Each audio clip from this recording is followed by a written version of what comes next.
birds, it's the nerds. My name is Drew Philip Elias. I'm here with my co-host, the magnanimous Mr. Aldo Mendes. Hey, what's up, Drew? What's up? We are here for episode 35 of Between Nerds Podcast, season 2, episode 5. And we are discussing season 1 of Code Geass, Lelouch of the Rebellion. Hell yeah. And also, this is going to be our third episode on YouTube. Mm-hmm. You know, edited and whatnot. Lightly edited. Keep expectations low. That's what I like to say.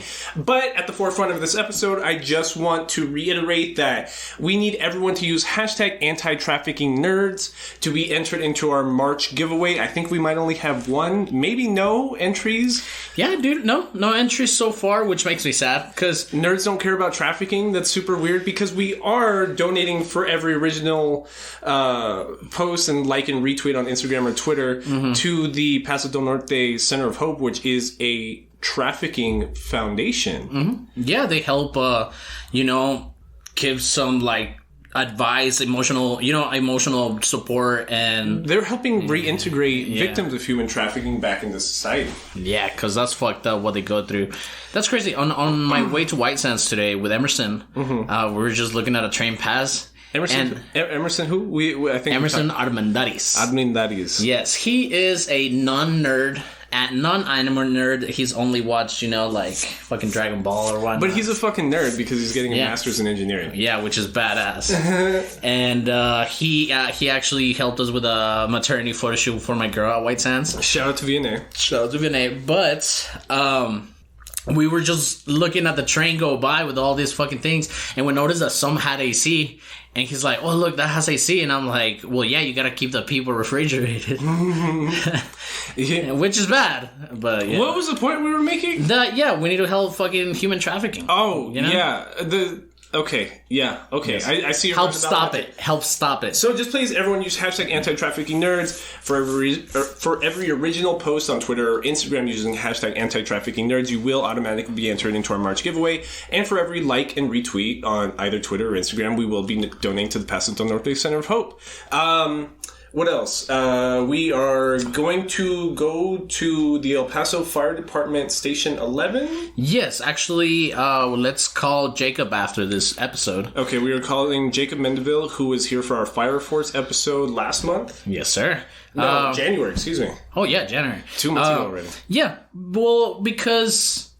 from what he told us is that they're looking, the money that it's donated to the fire department is usually just used for balls and events and who cares about that? And who cares about that? Yeah, if anything. So the way he told us to donate was to give something, Right. So we got some field yard games because people get bored sitting around at the station, which.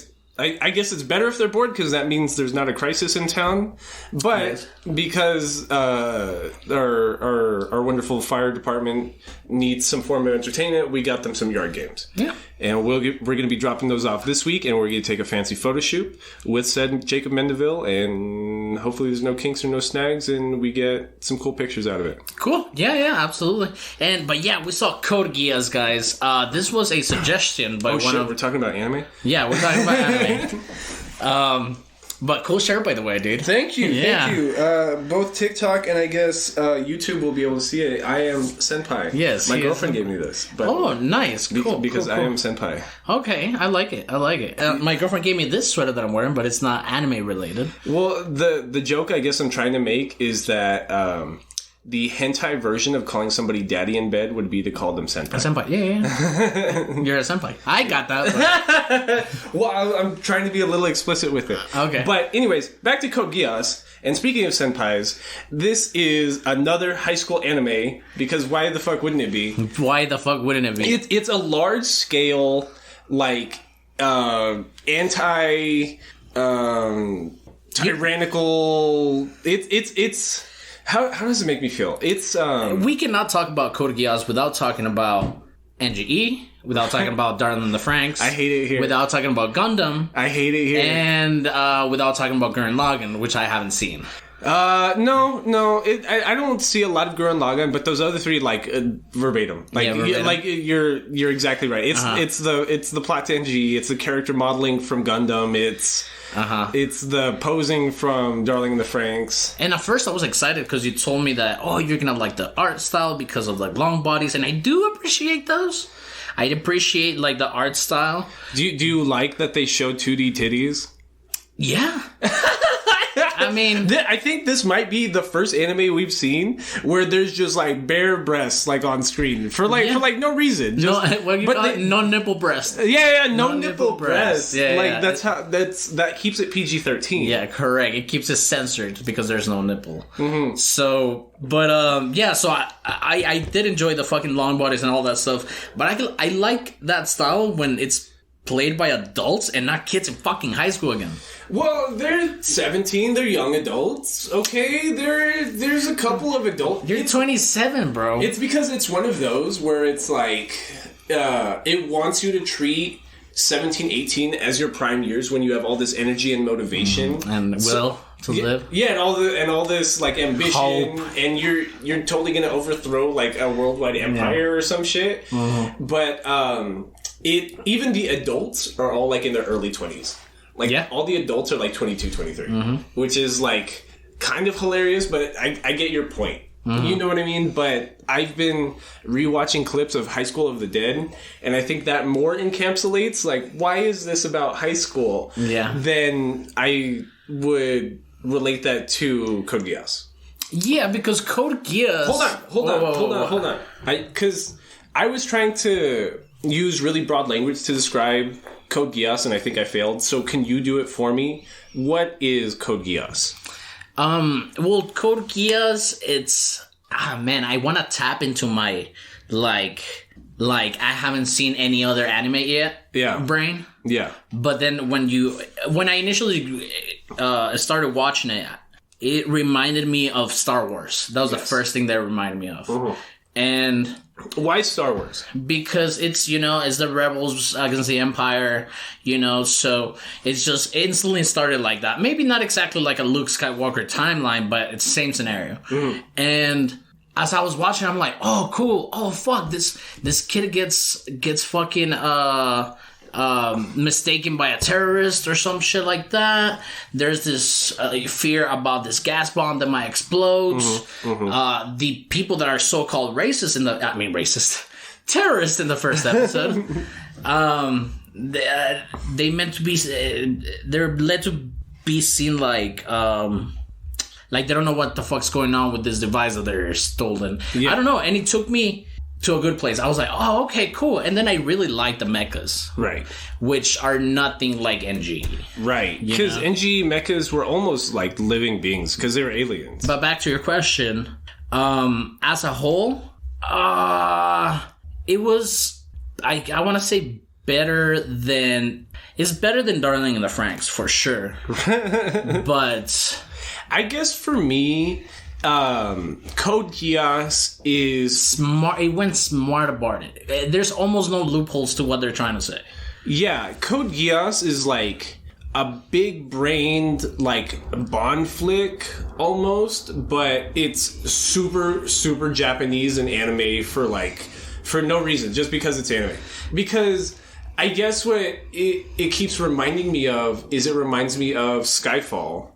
Mm-hmm. The Daniel Craig James Bond movie, which we saw last week. Mm-hmm. And it's about trying to topple the inner workings of a known world entity, right? Because it's trying to topple like secret bank accounts and like warlords that are part of government systems. And that's exactly what Code Geass is, but It's got mechas, and you almost expect a kaiju to come out like the way they act half the time. Mm-hmm. And there's magical anime powers that give people mind control, and and I mean, if we keep going, Lelouch, our main character, mm-hmm. He's just a kid that got trapped in a fucking truck. Right, because episode 1 opens with him and his friend they're coming from a gambling chess game mm-hmm. that Lelouch wins when subbing in halfway through. Mm-hmm. So right away they're trying to set up hey, this guy's really smart. and like he's so smart that he's able to like hustle these old rich people and stuff. This royalty nobleman. Yeah. You know what it reminds me of? It reminds me of two things: Griffith in Berserk. Yes, and it reminds me of the bald general from AOT. Oh yeah. I can't even remember his name right now. But yeah, it's plans on top of plans on top of plans. Like it's almost like Breaking Bad like that. Because at a certain point in Breaking Bad, the main character, I can't even remember his name, Mr. White. Yeah. Mr. White, he's able to like make a plan to trick one person and then has another plan layered underneath where he has somebody running that plan that it's just subversions on subversions that make you think the character's really smart. So what you're talking about in episode 1, they go from the chess game, they're going to school, and just like these Japanese terrorists like attack this Britannian. Yeah, so I think we forgot to mention at the beginning, the introduction, the intro of the show is that the 2/3 of the world has been conquered by Britannia, which obviously is Britain. Yeah. Nobody's like, whoa, new fucking name for a country or a nation. But so Britain pretty much colonizing everything like they always do, and Japan gets hit last, and the people get colonized. But that Japan gets called 11, so everybody there is no longer Japanese. It's just, 11s. Because they number the countries that they have overtaken. Correct. And Japan being like the 11th, all the Japanese people are now just called 11s. And that's meant to like it's supposed to like it's supposed to make them, what am I trying to say? It makes them like not be able to identify as Japanese people. It's taking away their culture that makes them subservient. Correct. And speaking of, I learned something pretty cool about why. Did you see the pictures of that one Dr. Seuss book that got banned of the stereotype of the Chinese man? Yes. Yeah. Do you know why it's offensive? Specifically. Whoa, I'm not gonna... Anyways, I'm gonna tell you. The ponytail that they wear, I guess sometime China was overtaken by this dynasty or this emperor or something like that, or I don't know, something, and he made every Chinese person grow a ponytail like that, and if they didn't, they would get killed. Yeah. So... That's right. So wearing... You see that in Samurai Champloo. Mm-hmm.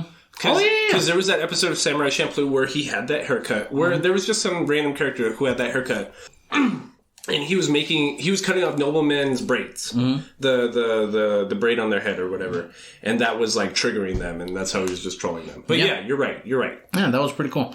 But anyways, back to Code Geass. Code Geass. Yes, so yeah, Japan gets invaded. So now it's been a long time since they got colonized, right? I don't know what that sub story was about, and the Dr. Seuss racism, how that related to any of this. But like, okay, I just thought it was cool to know. I didn't know. I knew it was a stereotype of an image of a Chinese man, but I didn't know why that would be like saying that the national representation of the country of Mexico is just some dude with a sombrero taking a nap under a tree. Like that, you get what I mean about there's just stereotypes, you know what I mean? Like the fat American, it's I only brought the Mexican one up because I'm Mexican, okay? No. I'm just saying that you're giving me like this look, like no. I'm just saying that the depiction of a Mexican man with a sombrero sleeping under a tree is not really offensive in any way. Like the Jewish people, the Jewish survivors. From the Holocaust. It's just, what's offensive about it is it simplifies a culture. Mm-hmm. And that's, you get what I mean? Like, you can make broad simplifications about any group of people, but that takes away a certain level of individualism and, like, how that makes you as a person. Anyways, fuck. We are not talking about any of that. Yeah. So... Code Geass is a super segregated place. That's where we're trying to get with this conversation. So there's the ethnic Britannians that have colonized the Japanese homeland, and there's the ethnic Japanese people who are now called 11s. So we were following a Britannian student, so he's a person of privilege in this scenario. And he gets caught up in this terrorist threat because these terrorists are trying to capture some... they're calling it gas. They're calling it a poison gas. It's got this super sci-fi getup, like pipes and stuff coming out of it. Mm-hmm. And it looks like super welded up, like what you would keep like nuclear waste in or something. It looks like the bomb in Batman Rises. Yes, that is exactly what it looked like. Yeah. So, what ends up happening is that Lelouch, our main character, is trapped in the back of this truck with this would-be gas bomb, and he accidentally opens it by trying to escape from the truck, and he finds a girl in there. But she's got like this weird, strange red marking on her forehead, and she's got green hair, and although it's anime, they're not super all over with the hair color, and I think the very bright green hair of C2 is meant to signify that she's different, she's special, mm-hmm. right? Because everyone else, although it has that early 2000s extraness about it, mm-hmm. like how comic books in the 90s were super extra for mm-hmm. no reason, but anime was super extra in the 2000s. Mm-hmm. So everyone's got spiky hair and like either long emo hair, or they do weird JoJo half poses, or like over the eye like JoJo poses.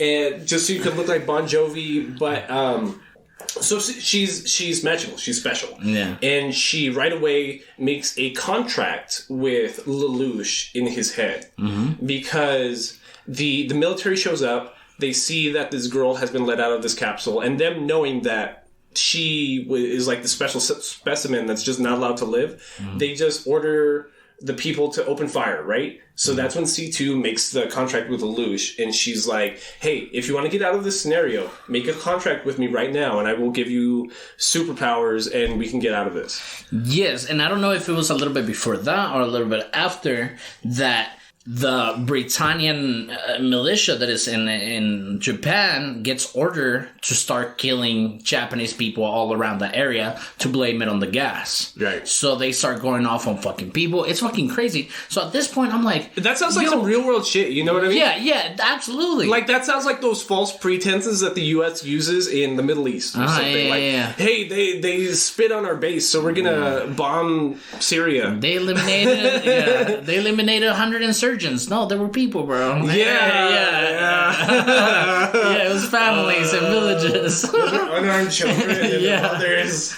So that happens, and Lelouch's superpower is he gets this cool magic eye, mm-hmm. and he can look at somebody and give them a command. Mm-hmm. They lose their memory during, because it's fucking brain damage, I guess. That's how they try to logic it. Absolutely. And so the guys that are pointing the guns at him, he just looks all of them dead in the eyes, just like, yo, just off yourselves. And everybody's like, all right, and they just shoot themselves in the neck, and that's the end of these. It reminds me of the villain from Jessica Jones, the Marvel Yes, show. it's the exact same power. Mm-hmm. He's dope too. Yeah. He's scary because like that's why Jessica can't get away from him. Yeah, and then he ordered his mom to like drill like her fucking head open or some shit like that. I love Jessica Jones. Jessica Jones was the first 2 seasons. Season 3 was bad.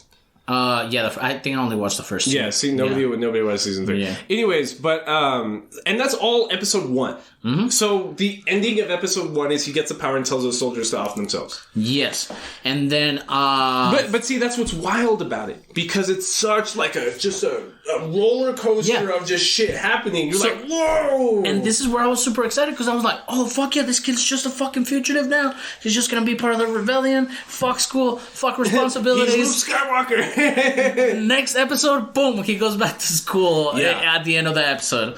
But we find out that he meets a Japanese soldier for Britannia that he used to be friends with. It's a childhood friend with. Yeah, Suzaku. Yeah, because Suzaku is one of those soldiers, and I can't even remember like what happened. But they ended up trying to shoot C2, and Lelouch just is able to steal nightmares now, and nightmares are the Gundams of this scenario. Like, they're these giant 20-foot tall like robots that same studio that made Gundam you were just telling me. It's the Sunrise Company. They made Cowboy Bebop Gundam, and just Tiger and Bunny, which is getting a season 2. It was announced like this past week. So they were like really popular in the 2000s, and they've made a bunch of video games too, which kind of makes sense based just on the modeling and the use of CGI animation at the time, because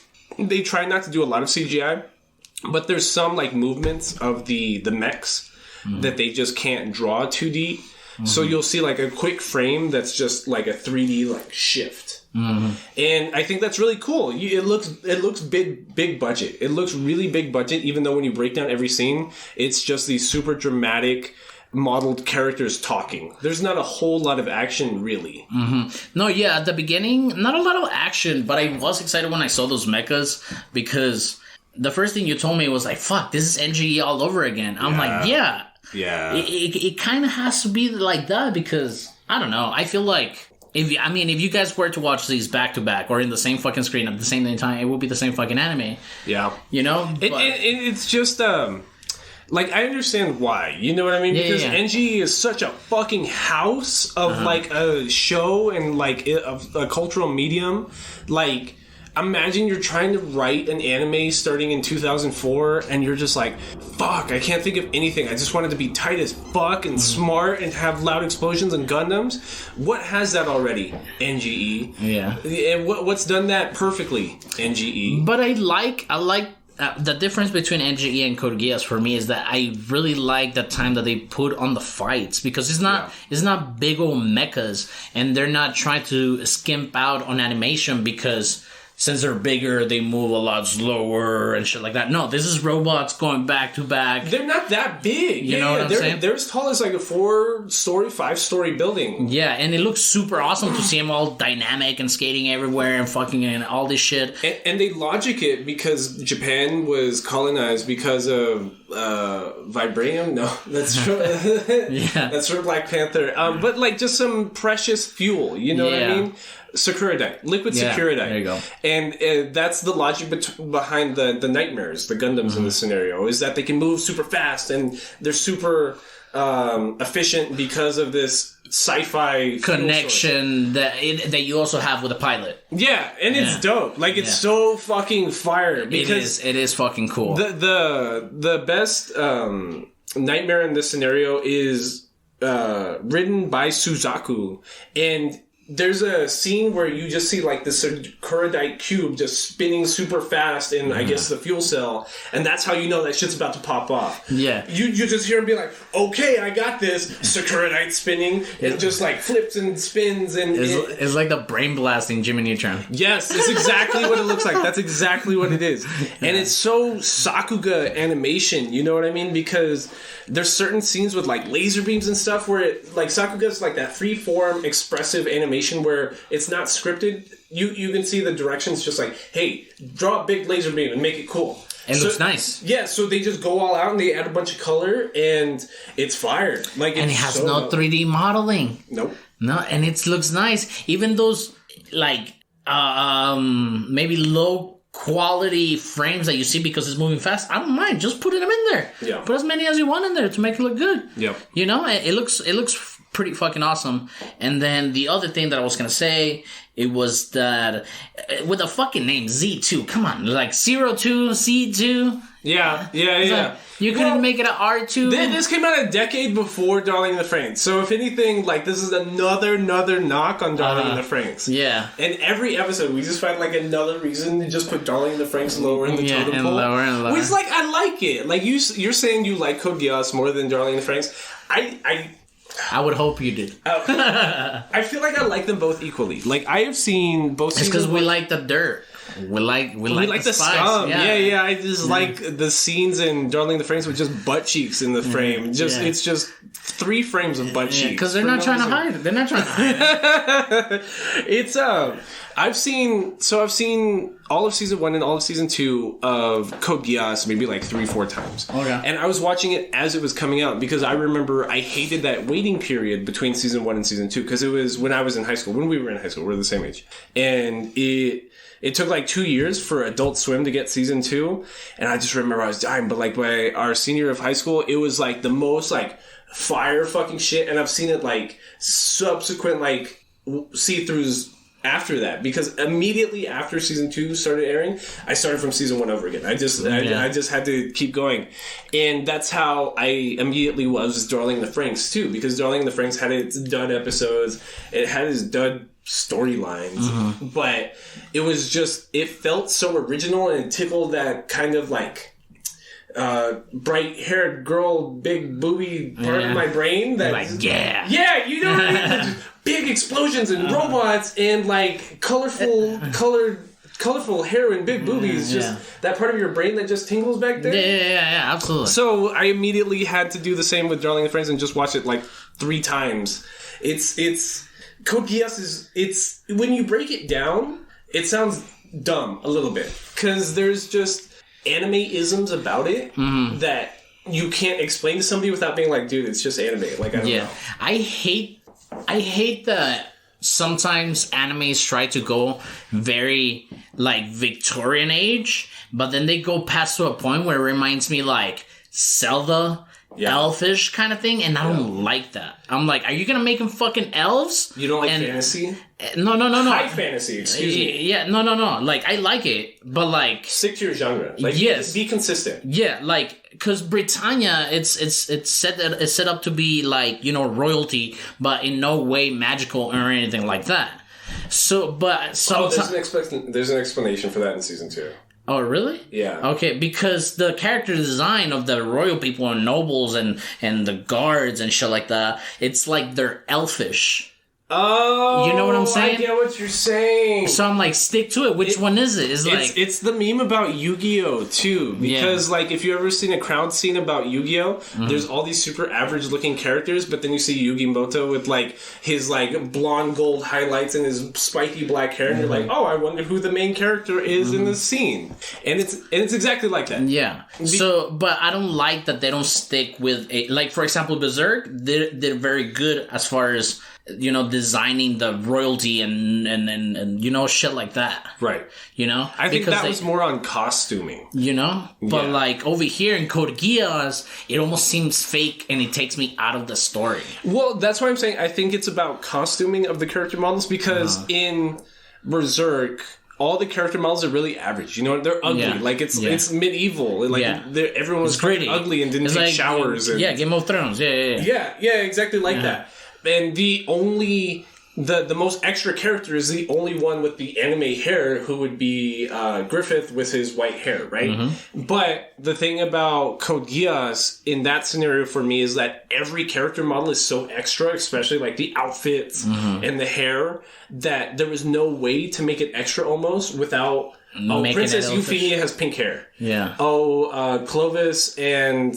All the Britannian brothers have blonde hair. And I don't mind the hair color or anything. I just like, I don't know, like some of the character design, to me at least, it makes me believe that, well, I just keep seeing Zelda. You know what I'm saying? I just keep seeing Hyrule. I think you're right. You know? And I'm like, it just takes me out of the story because I'm like, oh fuck, am I looking at high elves or what the fuck? Yeah, and no, I think you're right, because you see that a lot with C2. Like, she looks like she'd be a fucking fairy almost. You know what I mean? And trying to stick back to the plot to Code Geass, you get more of this fantasy aspect in episode 2, because we're still on the run, Lelouch, with now C2, and his only goal right now is to just kill Sons of Britannia, because we know that he's like a bastard son of the Britannian emperor, or not a bastard son. He was a legitimate son. It's like it's not like how actual European monarchies like treat lineage, because it's clear that the Emperor of Britannia has had multiple wives and he's had legitimate offspring with each of them that all have their own right to the throne, which is not how the European feudal system worked. Yeah. Because it was like, you could have your concubines, but like your wife, like your legitimate wife, that's the only one that you're producing heirs with. I think Oprah had a fucking interview about the same thing not so long ago. Shout out to Meghan Markle. It's not nice what they did to you. Yeah, it's not nice. Which, like, well, if I can go on another tangent for a second. It's super fucked up what they did to Meghan Markle, because, like, like, we're darker than her. Like, she's a super light-skinned black chick, and, like, she's super proper, and she's really pretty. Like, she's really fucking pretty. You know what I mean? And they had an issue because in the back of their minds, they're just like, oh, she's black, she's black, she's black. That, like, they just couldn't, like, see her as a person or part of the family. And that's super fucked up because I think the part of that interview that got me most was when Prince Harry expressed that, like, his family showed real concern for the skin tone of the baby. Have you seen pictures of that fucking baby? He is pale as fuck. A nobleman in my eyes. Yeah. He's the only real heir as far as I'm concerned. But it's bigoted. It's super, super bigoted, and I think it's kind of cool how this anime relates to 2021, even though it came out 16 years ago. Because there's an issue in this whole anime with these half Japanese, half Britannian children. Yeah, exactly. And each character that's like that has a chip on their shoulder. Because they're like, yeah, I have all the benefits of being Britannian.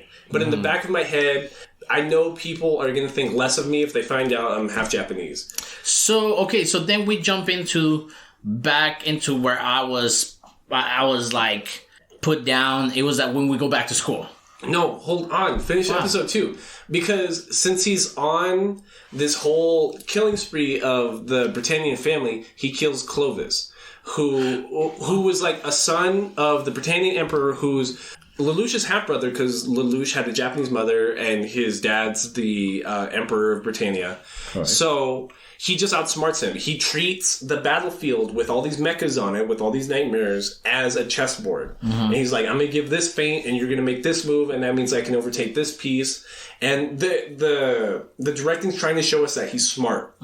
Like, he's just a smart-ass dude. So he's able to trick his way onto Prince Clovis's ship by using his Geass too, which they call it, which is his mind-controlling superpower. And he kills Clovis in cold blood. He's just like, yo, we have the same fucking dad, and I hate my dad, so you gotta die. Yeah, but he does ask him, he's like, I want to know who was behind my mother's killing and stuff like that. But since he got the command, he didn't know at all. So he was like, oh, I don't know. You need to ask this person. So now like, as an anime watcher, I see like, oh, this is the people we gotta beat. You know what I'm saying? They just set up like the next 5 bosses. Yeah, exactly. Pretty much. You should ask this 5 people, and they should know. And then it's like a Kill Bill. Yes, like the beginning of Kill Bill, where she's just got that list of like people from the wedding. So she's just going through the list. She's like, I gotta kill Cottonmouth, I gotta kill Viper, and all the bitches. Yes, sir. And next episode, 3rd episode. Lelouch's high school at fucking school, bro. And I'm like, man, like, really? You're gonna go back to school? I get your point. I 1000% get your point. Don't get me wrong. This is 2005, by the way. But at the time I remember being like, okay, that seems fine. This seems relatable. Like, I would do that. I'm also in high school. I need to keep studying. I would overthrow the government if I could. Yeah, but I'll keep going to the school. But I'll keep going to school because I don't have a Geass. There's in episode 3, we find out that C2 just is now going to live with Lelouch on campus. Like, she's just... Well, real believed for her to be dead, right? Yeah, she got shot in the head in, like, episode 1. And then Lelouch went on his mission to kill Clovis. And then C2 just shows up on campus one day. And she's just like, hey, I live with you now. We made a contract. And I live with you and you're my boyfriend now. Yeah, and then the contract, again... A little fucking, it's very anime. I'm like, oh, you bastards. It was like, if you accept, you're gonna live a lonely life. You know? And then for nerds, it's like, oh yeah, I'm not gonna get any pussy, but that's my choice. But, like, Lelouch was trying to... almost got dumb pussy. Like, the whole time. The entire time. The whole time. But he's just like, nah. By the end of the anime, like, C2 finally wants to fuck him. What's her face? Shirley wants to fuck him. Colin? Does Colin wants to fuck him at one point? Colin almost wants to fuck him. Yeah. There's, like, he chooses to be asexual and a loner emo kid because somehow that makes you cooler than getting bitches. Yeah, it's like Batman not having a personal life. Well, it's exactly like The Dark Knight Rises, because the one time Batman got pussy, like he had to kill her. Yeah. And so yeah, what are we talking about? They go back to school. They're part of the fucking student council club, obviously. You know, because you got like all the cool kids student council, or the track team, or the book club, or the theater club. Theater club's really cool. The athletic club. You could be in volleyball, or the cooking club as well. Yeah. So, but like we get like a bunch of exposition, like the next few episodes about Lelouch's character, like. His sister is blind and a cripple because when Lelouch's mom got murdered by the people that were trying to protect her, like out of sheer trauma, which is super like that's almost like how Padme died in episode 3, just like she died of a broken heart. It's like Nana Lee went blind from a broken heart. Almost. Yeah, exactly. I fucking hate it. She's perfectly healthy. I don't know what's wrong. She's perfectly healthy. She's dying. She's just deaf, dumb, and blind. and like the fact that they keep her eyes closed, I'm like, come on, man. Like you couldn't. That's not how blind people are. They don't purposely keep their eyes closed all day. You decide to give. And by the way, I get it. The eye colors is really cool, and I really like the eye colors in Your Silent Voice. No wait, I mean Silent Voice. No wait, which one was it? Fuck. Which a blind person? No, eye colors. Eye colors. Attack on Titan. Oh, Attack on Titan. Yes. Attack on Titan. I really like how they use it on Attack on Titan, but on this one, fuck, it's over. I can't fucking stand it. I don't know why. Why? I don't know. I just don't like the eye colors on this one. I think it's cool because like my favorite. Well, you can tell who's brothers and sisters because of. Yeah, that's what I mean. It's super like storybook storytelling. Like it's easy. It's easy to follow. Okay. Like the plot is supposed to be so big brain that at least the character modeling's dumbed down, because like we see 2 sisters and they both have pink hair. Yeah. And the same colored eyes. Okay. I forgive. I forgive it. I forgive it because. The eyes are super expressive in Code Geass, and you see that in Colin. Like, Colin is not only a student of Britannia and part of the student council, but she's also one of the rebels from episode 1 who eventually get turned into the Black Knights with Zero, who Zero ends up being Lelouch's alter ego and how he's going to overthrow the government through this Zero person. And Colin at school, she has her hair like patted down and super straight, and her eyes are like half open. And she makes everybody believe that she's sick or something. That she's sick and she's like kind of slow and doesn't like pick up on conversations that quickly. But when you see her like outside of school and in her rebellion getup, like she's got spiky hair and her eyes are rounded the fuck open, and she's yelling in every scene. And I also wanted to touch up on something that you brought up earlier about like this inner conflict between a lot of this mixed race students. Yeah. And just like Lelouch,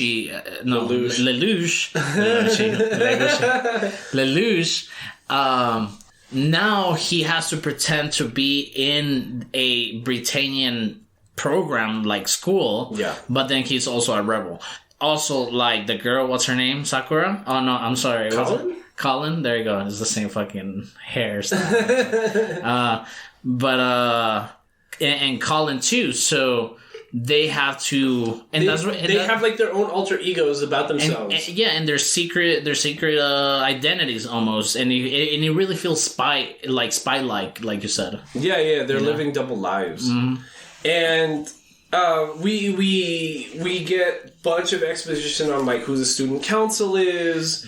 And so we find Shirley, who's like Lelouch's childhood best friend, or since he was in middle school, who's just like madly in love with him. And we have the student council president, and we have Lelouch's would-be best friend, Revels, who would like take him to his gambling matches.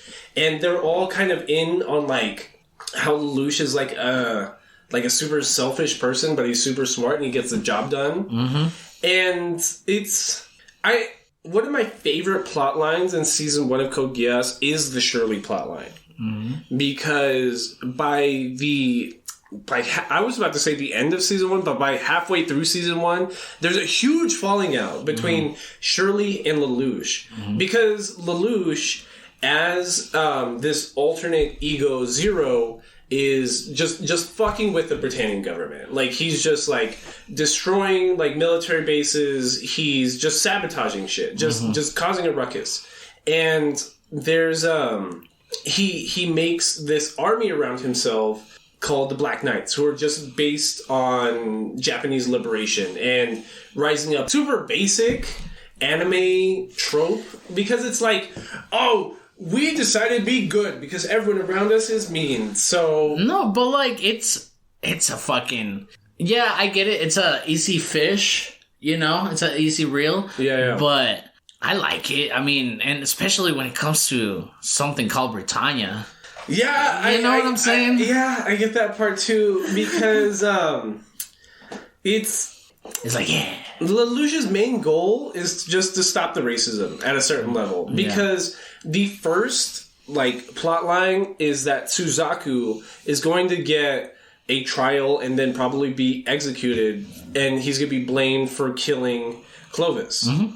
And but Suzaku is an honorary Britannian because Japanese people can gain citizenship to the Britannian Empire by, like, honorary citizenship. Mm-hmm. So he's a super by the books guy. He's a fucking cop. He's like the biggest narc in this whole fucking show. So he's like, no, I'm gonna go to trial and I'm gonna defend myself and I'm gonna win because it's right. And everyone around him is like, dude, they're gonna murder you. Yeah, everybody's like, I can't wait to see this fucking execution. Yeah, they're gonna cut off your fucking head. Like, you're a fucking dumbass. And Clovis, when I first saw Clovis, I was like, oh shit, this is fucking Griffith. This is gonna be our villain. And the fact that they kill him, this show spikes a lot. Yeah. Oh shit. Oh shit! It's just like a big O, and the next episode's them in the club room. Yeah, chilling. Yeah, and then you're like, it's chilling, a club room. Yeah, dude. But it's good though, because like I said, they put a lot of fights because Lelouch is fucking with the government, and he's just, hey, fucking Team 3, go to Zone C and fuck these motherfuckers up, and they're cool fights. They're cool fucking fights. Yeah, because. Fucking, it also reminds me of the ODM gear from fucking AOT too. Because the Nightmares have like this fucking hooks that it's pretty much ODM. They can zip around. Yeah. Well, what I was talking about with the Suzaku plotline is like they are marching him to his trial. They are going to make a public display out of him. They are literally walking him down like a freeway and like walking him to trial. And 02 and the Black Knights show up, and they're just like, no, you can't kill this dude, he didn't do nothing wrong. And the commander for this operation is Jeremiah Gottwald. Mm-hmm. And he just gets fucked with. This whole anime, just like, he's the biggest, like, I was gonna say cuck, but like less than a cuck. Like, he's just like, he just gets... Less than a cuck? He just gets kicked in the nads every time he's on screen. Yeah. And he's just the biggest, like, punching bag that this anime has to offer, because... he is responsible for Suzaku's travel to the courthouse. And 02, a.k.a. Lelouch, just walks in, uses his Geass, and is like, hey, don't make me tell everybody about the secret Project Orange and release Suzaku right now, or I'm going to tell everybody your secret story. So the rest of the anime is just everybody in the military just making fun of this guy and calling him Mr. Orange, because Lelouch lied about there being a secret project called Orange, and by using his Geass to free Suzaku, he basically committed like a military crime. You know what I mean? Like, he let a prisoner go. Yeah. So it's like a joke, but at the same time, it's kind of sad because he keeps showing up. Yeah, until the end. Yeah. And he's almost murdered like he is murdered like 5 times. Yeah. And he just keeps resurrecting himself. He's the go-to villain. Yeah. Jeremiah's the go-to villain because he's just like supposedly super good, but he just gets by kicked. the books. Yeah, like he's yeah, by the Britannian book. Like he's just a Britannian soldier and nobleman, and he wants to do good by the Empire, but he just keeps getting kicked in the nuts. So, and what I was saying about Lelouch's power is that after he uses it, the victim, I guess as you would call them, like don't have memory of like what happened during. Oh yes, the victim of the Code Geass. Yeah, do not recollect anything from recollect. There you go. So anything from before or after the Geass. So Jeremiah, after coming out of it, doesn't even remember that he let Suzaku go. Yeah. And Suzaku being such a good guy, like as soon as Zero lets him go, he's just like, nah, I'm just gonna go back to court. Mm-hmm. But it's because what bothers me about this narrative is that Lelouch has very selfish reasons to do everything. Yes, but he's not as righteous as he thinks he is. No, okay, hold on. Like this was an issue for me too, because his buddy, what's his name? Suzaku. Suzaku's motives, they're kind of pretty stupid too. It's just to... It's like the one kid that took ROTC too seriously. You know what I'm saying? That's who Suzaku is. He's the ROTC kid. You know what I'm saying? Yes. So, Lelouch, I get you. He's on the deep end, but... I mean... It's because... he's not killing anybody. Suzaku has, like, more backstory, too. Like, he's the son of the Emperor of Japan that surrendered and then killed himself, supposedly... when Britannia invaded the Japanese Empire. Yeah. So he also has like his own backstory and his little demons that he's trying to get over, because he almost feels guilty that his dad was probably the biggest traitor to the Britannian Empire. So that's how he tries to make up for it by being a super good soldier. Yeah, it's like the dumbass Hollywood movie of the guy that wants to be a cop because his dad was a criminal. Yeah. Stupid. Yeah. Stupid. Like, I'm not nothing like my daddy. Yeah. Well, that person doesn't exist. Like, that's not a real trope. Yeah. And, well, from there, that's where we start getting introduced into the princesses of Britannia. Because Zero, by trying to save Suzaku, tells everybody while on TV, hey guys, I killed Clovis, not Suzaku, so you can't try him. So Suzaku gets off. Like, he does have his trial, he gets off, but when he's leaving the courthouse, he meets this super eccentric, pink-haired girl that's running out of a building, and she just so happens to live in the same building that the courthouse was in. Yeah. And if it's, like, European architecture, we know that it has to be royalty, right? Mm-hmm. So he just spends the day with her, and she, like, basically falls in love with him because he beats up some Japanese people that were trying to beat up a Britannian. Because they walked through the park and through some cherry blossoms. But see, that's almost like a when people complain about 90s rom-coms, like American romantic comedies, you think of like the Mel Gibson one where he thinks women's thoughts for a day. Okay, yes. What's that movie called? What women want? Yeah, What Women Want. And good movie. But it is a good movie, but every movie around it had like a super superficial, basic reason and motive that women do things. Yes, like fucking Pretty Woman. Yes, and that's what made What Women Want like a good movie, because it gave depth to these characters that they were going to demean and give super simple motives anyways. Yeah. So it's like that. Mm-hmm. And so she just falls in love with him because he's a super badass soldier and he's super about the Empire. Nice. And he's a nice and righteous. He's a righteous dude and he's a gentleman. Yeah. Which is like it's a super obvious foil. Like obviously Lelouch and Suzaku are foils. But they have the same almost kind of goal in mind, which will be to change the view of the Empire on the Japanese, pretty much. Yes. You know what I'm saying? Like, Lelouch's goal is to... different executions, you know, because... They both want, like, the security and, like, for the Japanese people to live longer, because Lelouch is, like... The Japanese people can't thrive and prosper as long as Britannia has them under their control. Correct. Suzaku's logic is the only way to protect and make sure the Japanese people don't get hurt further. To move up the ranks. Yes, by doing things by the book and making sure that Britannia is actually happy. Yeah. That's a super cuck move. Like, yeah. It's like when you work at a minimum wage job and you're expected to do shit. Yeah, you know, and you're expected to do shit by your manager, and I'm sorry, brother. No, but I get it. You know, I get it. I get it. But yeah, and I don't get it. I do my job every day, and they don't give me a raise. Yeah, it's like you see those TikToks of like people being like, "Oh, I don't know why people complain about the $15 minimum wage." Look, I made $2,000 this past week because I worked 70 fucking hours, and you go through the comments, and it's just everyone being like, "Bro, you don't even realize you're getting scammed." Yeah, and that's the saddest part of this whole scenario. I've seen that, dude. You don't even realize you're getting scammed, and that's so sad. Yeah, it is fucking crazy. Like fucking bartenders, bro. You were a bartender. You were in the fucking industry. But you were a career bartender. Like, you lived years off of your bartending. Yeah, but what I'm saying is that my paycheck wasn't shitty as yours.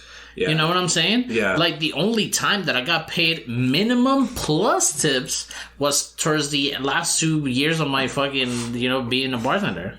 But see, like, I whenever I watch, like, European, like, news videos, they always make the point that, like, the tipping system is only a thing in America. Yeah. Only place in, like, the world that system exists. Credit, too. Yeah. The way we treat credit, only way. Yeah. It doesn't make sense. And it's super fucked up, and I don't know. Anyways, and that's why I like the motives of Lelouch more because I like anarchy. I like, You're a radical leftist, although I'm a fucking radical leftist, bro. But then fucking this other guy, what's his fucking name again? Suzaku. Ah, man, I don't know. He reminds me of Superman just because he's such a scout boy, Yeah. Boy Scout, I mean. Well, so, like, the end of the episode that introduces Yuffie, Princess Euphemia, is no one realizes she's a fucking princess. She's walking around all day with a bright ass glasses. With glasses. Yeah. It's that Superman trope all over again. No one can tell who she is because of her glasses. And what's his face? The Code Orange boy, Jeremiah, is about to get jumped by the rest of the military. They're about to just off him and make up a military report on how he died because they basically think he betrayed the Empire. So Suzaku, being the super righteous guy that he is, just jumps into this experimental nightmare made by Mr. Lloyd, who's shout out to you, Lloyd. Shout out to Lloyd. But the character of Lloyd in Code Geass is just like this asexual scientist. Like, he's just this super nerd. By the way, shitty British accents they pick for this fucking dub, bro. Yeah. They're really bad. They're just bad. It's either like a full-blown American accent or a really, really bad English accent. It almost reminds me of, like, Invader Sims. Yeah. Like, fucking dialogue. Yeah. And that's what you hear from a lot of the supporting characters. And so Mr. Lloyd with the bad British accent just tells Suzaku, like, oh, yeah, uses my super expensive experimental technology to stop this inner squabble between the pure-blooded Britannians. Yeah, Lancelot. Yeah, the Lancelot. Sir Lancelot. So they protect Jeremiah, and then Yuffie reveals herself. She's like, I am Euphemia v. Britannia. Everyone here to fucking stop, because y'all all gotta suck my dick because I'm royalty. So they do. You know what I mean? They all stop. And that's like our big, whoa, like, we gotta... What is she doing here? Yeah. It's, fuck, what does that remind me of? Like, that's also a trope in and of itself of, like, a princess. Like Hollywood's Princess Diary? Yes! Yes, that's exactly what it is. Because it's this princess trying to act normal. Well, I'm normal. And, yeah, I'm normal because I wear glasses. Yeah, exactly. But I have a ugly Betty, like. But I have a good heart, which like the definition of a good heart in this anime is like I do the bare minimum when it comes to morality. Yeah. So that's our introduction to Princess Euphemia. And then we meet her sister, Cornelia, who's this badass war general who just overtook Section 19, which is in like some nameless place in the Middle East because there's brown people and dirt. Yeah. So She recaptures Section 19, and she gets this call from her dad, the Emperor of Britannia. It's like, hey, you gotta go deal with shit at Section 11 because Clovis just died. Yeah. And she's the main villain for, like, the rest of Season 1. There's something so I don't know. There's something I don't like, and it's so shitty about when they show royalty being like, rah, rah, rah, rah, and yelling and proclaiming dumb shit. You know what I'm saying? Like, the whole speech that he's like, not all men are created equal, blah, blah, blah. I don't know. It just seems like, really, if I was a king, I would send somebody else to, you know, tell the people that I'm not fucking around. You don't watch The Crown, do you? I don't. Okay, so in Season 2 of The Crown, there's a whole plot line, like, early in, like, Season 3, Episode 3, Episode 4 of Season 2, where the Queen is giving a speech to, like, factory workers, and she's giving, like, the idea in The Crown is that she has to be personable so that people can believe that they need a crown. Because if it's a constitutional monarchy that has representatives in Congress and they have a prime minister, there's really no need for a monarchy. Correct. So the Queen's whole motive is just, like, don't let people cause a fucking rebellion against the crown and realize that they don't need you. Yeah. So there's a plot line where she I goes... love The Crown.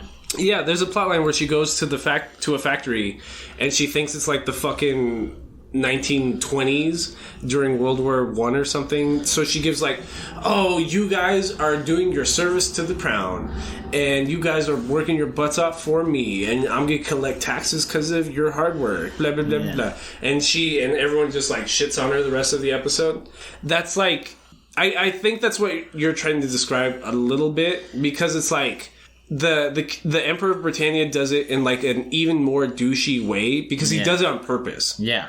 He talks himself up as a Britannian and Britannian royalty, like, I'm untouchable. I'm literally a fucking god because of my name and where I live. And the rest of you are fucking peasant pussies and just need to pay taxes to me. Yeah, and I just, I like the setting where Code Geass puts me in, but if you're gonna show the Emperor, like, make him do something. He does a lot in season 2. Oh, really? Yeah. Okay. Good. Yeah. He's in like the entirety of season 2. He's super important. Good, because I don't know. It just made me feel like he's just there. Nobody's really doing anything. I get what you mean. It's because he's tied into a lot of those big brain ideas that are introduced in season 1 that you don't think are the monarchy is actually tied to. But I have a sense to look up like Code Geass lore or like explanation videos and like this, because there's a lot of dialogue that flies by that like just isn't explained. Mm-hmm. And I thought about trying to research further this past week, and I decided against it because I would rather people suggest us to watch season 2. Because if I were to do that background homework, I'm going to be refreshed on season 2 anyways. Mm-hmm. So I'd rather save that for a subsequent episode we might do on Code Geass season 2. Mm-hmm. And like you said, we had Cornelia. Yeah, so Cornelia is introduced, and she's a bad bitch. Yeah, what do you want me to say? Like, cool. She's a super hard ass, and she has respect of all her generals. She's badass on the battlefield, and she can kick anybody's ass. But she, she beats Zero at one point. She beats Lelouch because Lelouch tries to do the exact same plan that he did with Clovis, and just tries to like use his Geass to infiltrate the inner ranks, and she's smart enough to just trap him. Yeah, like he almost got exposed, mm-hmm. and it wasn't until C2 in the Zero outfit, which is like this all black thing with capes and a mask and boots and kind of whack. It looks like Daft Punk almost. I don't know what it reminds me of, but yeah, it's just that extra 2000s anime designing that I was telling you about. So her thing is, if Lelouch gets killed and captured, then my contract can't be fulfilled. So I'm just going to intervene and let him feel bad about losing, because he's distraught. You know what I mean? He's like, but I'm super smart. How did Cornelia outsmart me? No one's smarter than I am, which That's like supposed to be our humanizing effect on Lelouch, that we believe he's not as smart as he actually thinks he is. And it's I don't know. It's because what I'm remembering is, so Cornelia is introduced like episode 9, episode 10. By episode 12, we get this plot line where all rebellion points in Japan are at this one fucking random building. Yes. Because the plot structure to season 1 at least is all the same. It's like 4 episodes of trying to overtake some facility or a section of Britannian government, and then another 4 episodes of trying to overtake this certain section or facility of government. So by like that third time around, we're just at this random place that like the students of Ashford Academy, being the like all the kids in student council, like all of Lelouch's friends, along with Princess Euphemia trying to pretend to be a normal Britannian, are just captured in this Japanese Revolution Forces ploy to just cause chaos. Like, they're just going to start killing random Britannians, and that's how the Britannian government's going to look favorably on them because they're seen as hard asses and are willing to kill civilians. Yeah. And that's where this is like where it really starts to establish like that's the plot point, because the Black Knights go and they just reveal themselves to Cornelia. They're like, yo, I'm Zero, I'm right in front of you. If you want to shoot me, do it right now. But I'm the only person as part of like this subcommittee trying to allow the Japanese people to overthrow the Britannian government, that this other institution that's the Japanese Revolutionary Force, although they're terrorists and they're more terroristy than I am, maybe they'll listen to me because we might have the same goal. Yeah. And that's just how every plotline goes from here on out. It's just, hey, there's this random location. It's going to be Cornelia versus Zero versus Suzaku versus Colin. And here is when you start to see the plot kind of get a little bit foggy, because right now they're pushing a lot of fighting. Mm-hmm. They're pushing a lot of action. Mm-hmm. But it's like you said, it just seems like it's just going like that because it's the same thing. It's hard for me to remember. Exactly, because it's the same thing every single... Yeah, it's hard for me to remember what we're exactly fighting for in the scenario. Yeah. Because everything's the same. But there's cool fucking scenes, because the scene at this point with the Japanese Liberation Front, or whatever they're called, they have this super railgun cannon. And a railgun cannon is like a theoretical piece of physics that's just... It's magnetism times a million. Yeah, because we know this because the main scientist of the anime was like, "Oh my god, I thought that was only theoretical. Oh god!" It's and exposition. that's how we know. Yeah. It's exposition, so it's bad, but it's also cool because you see Suzaku in a super experimental Lancelot nightmare. It'd be like, fuck it, I'm just gonna run right through it. Yeah. And fucking watch me, because I'm a badass pilot and I've got a badass Gundam with Long live the Queen. Yeah. Yeah. So he just dashes through this tunnel, destroys this railgun cannon, and you almost expect him to say, "Long live the Queen, motherfucker," or something. It's because he just accomplishes the mission, because Suzaku's so overpowered by this point, and so is the Lancelot as this experimental piece of technology. It doesn't even matter, because the only cool part of this plot point is Lelouch, with Cornelia's permission, as Zero, walks into the base and uses his Geass on the Japanese Liberation Front, tells them all to commit seppuku. So, like, you see the boss just whip out a samurai sword and just stab himself in the fucking gut. And that's where we get this narrative that Zero is self-righteous because he's making the impure people kill themselves. Yeah. And it serves no point, almost, because, like, Britannian royalty's never going to be on his side. Yeah. The Japanese people are never going to learn about that. Yeah. It's just one of those things that's like, oh, seppuku, oh, Japanese culture, oh, that's so dope. Yeah, and the princess ends up falling in love with... Well, yeah, like we said, she ends up falling for... Euphemia. Is in love with Suzaku. Yeah, and then at one point, Zero is about to make a big move, right? But see, that's what I mean. Like, what even was the big point? Like, I can't remember, but isn't this where he does the command and his Geass starts acting up all crazy? Well, I was going to bring up a point, like, right before that. Okay, well... Because, so we keep doing that, like, 3-4 episode structure where it's just like, yo, random things happening, everyone's going to convene here. So the next big one would be, like, the Yakuza or something like that. Oh, yeah. Right? So it's... Everyone's trying to overthrow the Japanese Yakuza, including the Black Knights, and I'm not entirely sure... The Yakuza? Or it's like the Japanese mafia almost. It was like... Because Shirley, who is the girl on the student council, who has a giant crush on Lelouch, is just kind of following Lelouch around as he's doing, like, bad guy stuff. Yes. And she starts, like, learning that he's kind of suspicious. Stuff. Yeah. She starts learning that he's kind of suspicious. And Lelouch has these same close calls with Colin because, like, Lelouch is always in his Zero uniform when he's in front of Colin when she's a rebel. So, because he's wearing a mask, she doesn't know who he is. Yes. So, there's, like, this high-stakes scene where Lelouch, knowing that she's the rebel Colin, is, like, helping her in the shower answer her phone. And... Oh, yeah. Well, tits. I don't understand what the point of the scene was besides tits. Like, it's just Colin in the shower. Yeah. And that... Well, I think the point to it was for her not to find out that he was Zero, because... That's that high-intensity moment, because it's like, oh, Colin's about to find out that he's Zero.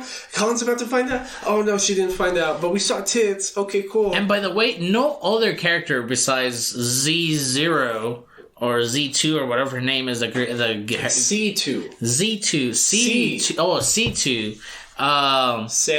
C2 is the only one that knows about Code Geass. Like, nobody else knows about Code Geass. This is a plot line that, like, doesn't make sense in the grand scheme of things, because we start meeting other characters that have Geass.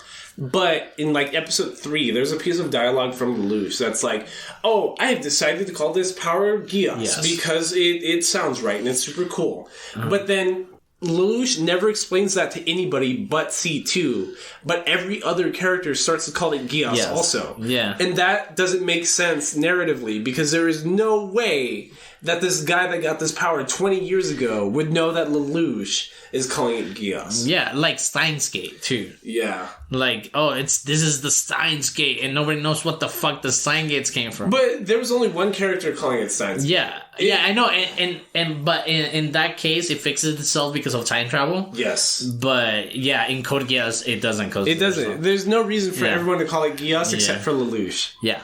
Because that was his own personalized name for it. And I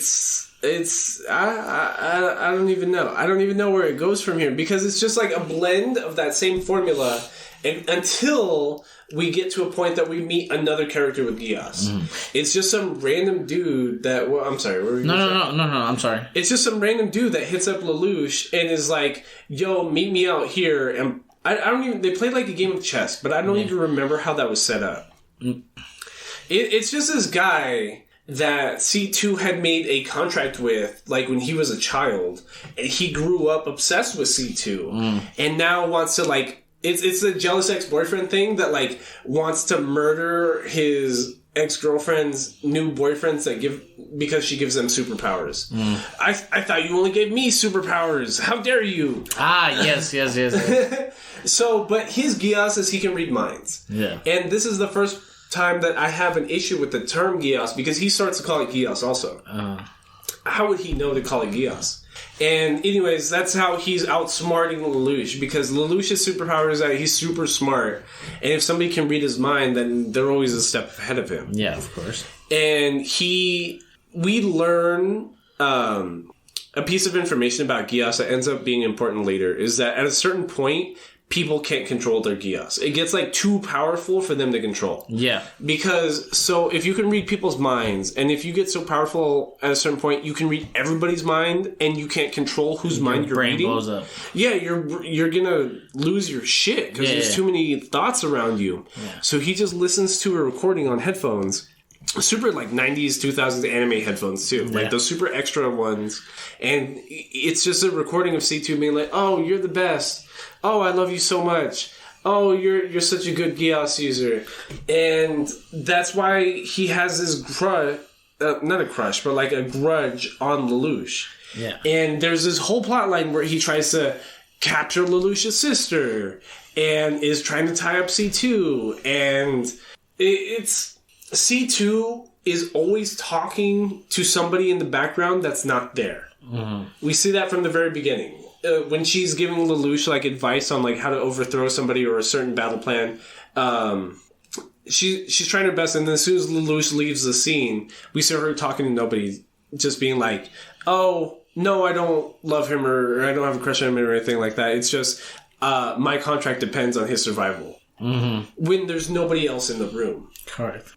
And that also ends up being important at the end. And fuck, I'm getting lost in my own narrative. No, but that's because that's how Code Geass feels. No, yeah, and that's how it is. And also the fact that like his powers go fucking like their powers go fucking crazy at some point. He ends up convincing Princess what's her name? Euphenia to fucking murk everybody. Yeah, so Princess Euphenia is now, like, firmly in love with Suzaku, who's an 11. Like, he's a Japanese man. And, by the way, we forgot to mention this other character, like, the media Mongol that just controls all media. Detard? Yeah, Detard. And which is a stupid name. Whoever came up with that translation name needs to be fired. Yeah. His name is Douchebag Tard. Like... and, But, fuck. It's because that's the thing. So, okay, so we know that Britannia is like making up media. You know, they control the media. So the media it's saying all sorts of shit to the Japanese people or the 11s in this world. But at some point, Princess I'm sorry, no. What's her name again? I'm sorry. Euphenia, I'm sorry. Princess Euphenia, she gets like in Times Square. And she's not supposed to be through like within like common people area, right? And hold on, that's at the school festival. But before that is one thing I wanted to bring up, and that's around episode like 12, 13 or so is a point where the Black Knights are trying to recruit like the Japanese underground, and Lelouch, as a former fugitive to Britannia.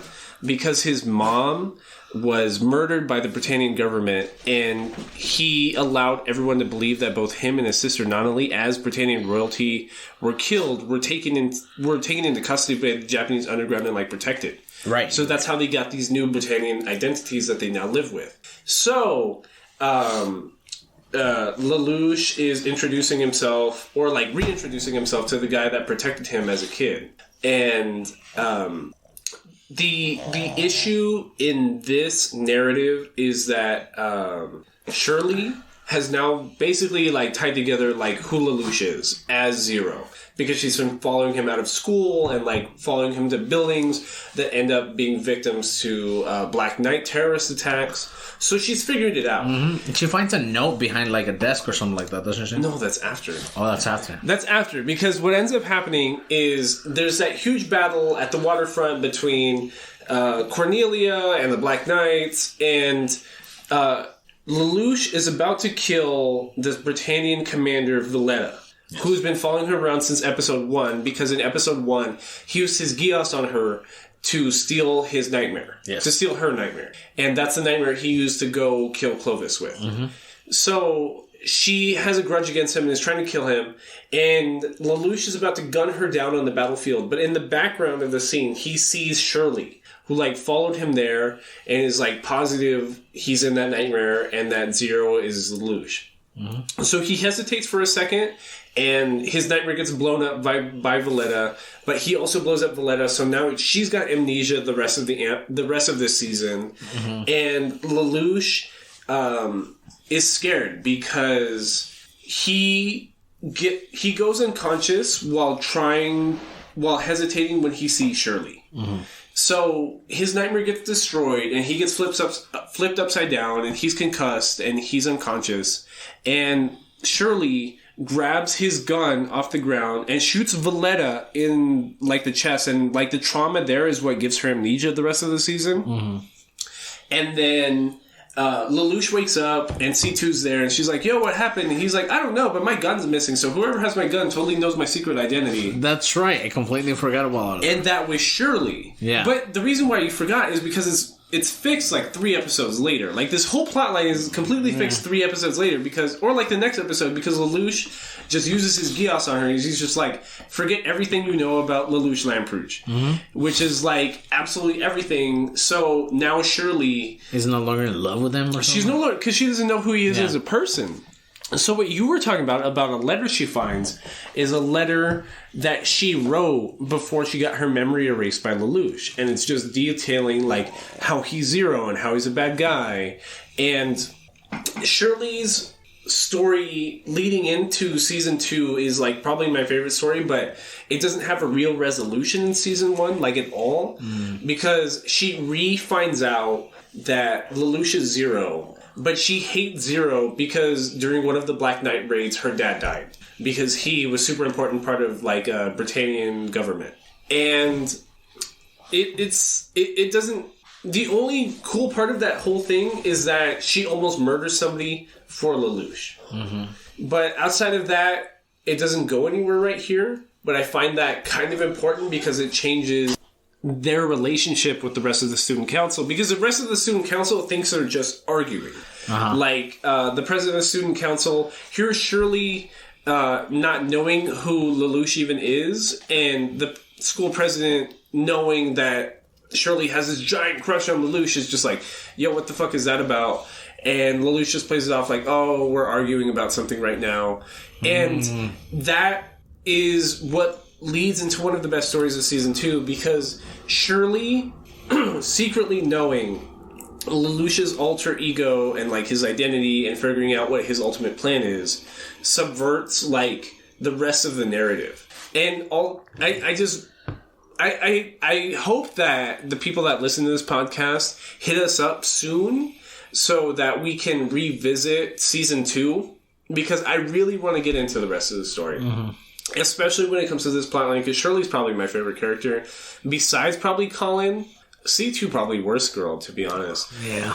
But just please hit us up like on any of our social media or emails betweennerdspodcast@gmail.com and let us know that you want us to revisit season 2 of Code Geass, because I want to talk more about Shirley, but I'm trying not to spoil it right now. And you know what? Shirley didn't really make a lasting impression. An impression on me in the first season. Mm-hmm.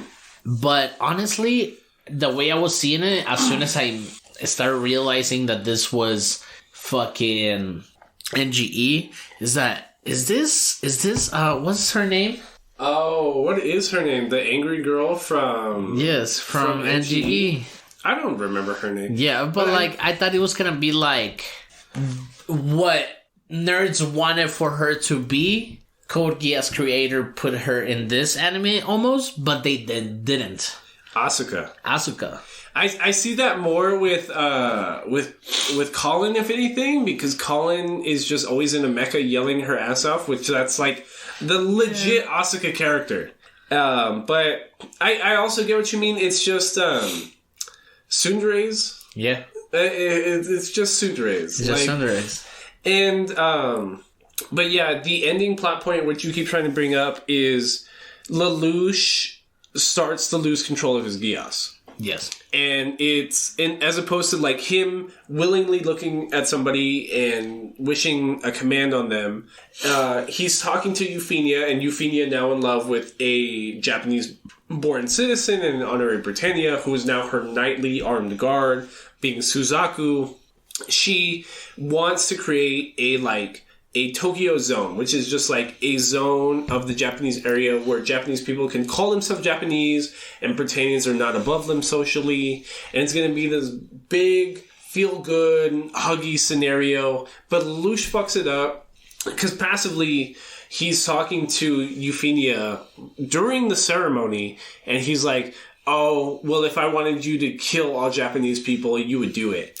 And he accidentally activates his power, and she has to do it. She has to kill all these people. And this is where I get what you mean, where he's very selfish. Yeah. About what his motive is.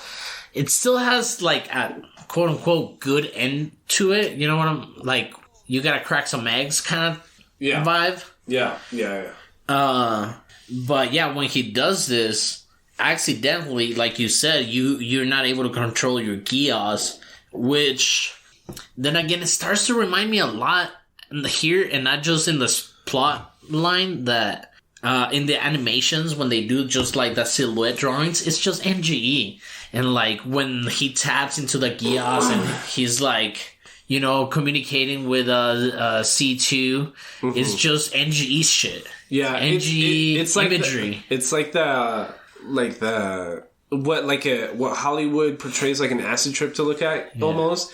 It's just that out of body kind of like big, colorful, worldly experience. And so Euphemia accidentally gets Geassed into giving the command to kill all Japanese people. So she walks back on stage during this Japanese freedom movement opening ceremony, and she just shoots a random Japanese person in the crowd, and she just commands everybody like, yo, just start killing Japanese people. And it's like what you were talking about, although it was an accident, Lelouch is able to use this to his benefit and tell the Black Knights, like, see, she betrayed the Japanese people. Britannia never wanted to help us out. Just, this is, like, our excuse to just be as brutal as possible when it comes to the Britannians. Yeah, because I think the initial plan was for her to shoot him only. Because he was being invited to come... No, he was just going to go along with the plan. Like, he liked this demilitarized zone. No, but didn't he... Before he accidentally... made her kill like Japanese people, he had the plan was for her just to shoot him in front of like the broadcast and only him. No, he was just gonna go along with the plan. No. They were just gonna walk out there and just be like, "Yo, I'm Zero and I agree with this plan." But I don't know. Maybe I'm misremembering. But so that's what fucks up the rest of the story. Because I remember I'm rewatching this scene for like the 5th time, and like I audibly was like, oh no, when like he accidentally used his Geass on her, because that changes the whole narrative for like the rest of the anime. Because there's even subsequent scenes immediately after that, the fallout of the Princess Euphemia thing, where there's just the Britannian government with Suzaku, the robot's name that he's with, Lancelot. I almost said Excalibur. So there's a scene. Lancelot is the guy that wields Excalibur after. That Prince Arthur pulled Excalibur out of. No, Lancelot is second. Is right hand to. It's one of the Knights of the Round Table. That sounds right. That sounds right. The Lancelot Project is battling Colin in this new like super nightmare frame that was created by this Nation of India doc, who is the director of the program that makes Lancelot, is able to logic it out. Just like, oh, she has that super laser beam that I've been trying to do experimentally. That has to be Rakshana. And that piece of exposition is how we learn where Lelouch and the Black Knights are now getting this new nightmare frame from. Yeah. But the only reason I'm bringing that up is because there's a standoff there where Lelouch traps Suzaku in the Lancelot in this electrical trap. Like, it just short circuits the Lancelot so it can't move.